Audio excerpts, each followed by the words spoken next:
Je m'appelle Maxime. Je m'appelle Valentin. Et avec ça, on fait ça.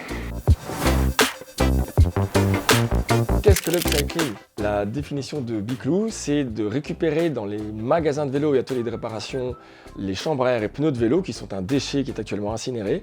On confectionne avec de la maroquinerie et des accessoires à mettre sur le vélo ou dans la poche d'un cycliste.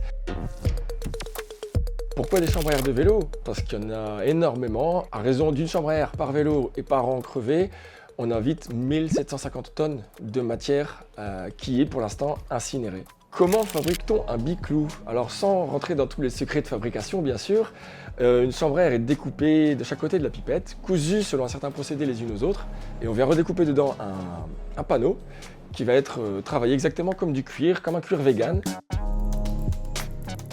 Combien ça coûte? Les prix vont actuellement de 20 à 120 € selon les produits. Et si on prend l'exemple d'un portefeuille à 50 €, il faut s'imaginer que là derrière, il y a surtout 2h30 de travail qui a été créé ici dans l'économie sociale en Belgique. Il y a 66 grammes de caoutchouc qui ont été sauvés d'une fin sordide et tragique.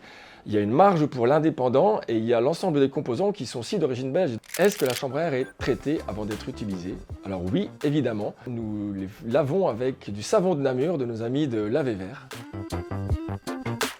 Quelle est la durée de vie des biclous? Alors d'abord, il faut savoir que c'est increvable. Mais en plus, si jamais vous faites un trou dedans, vous pouvez y mettre une rustine.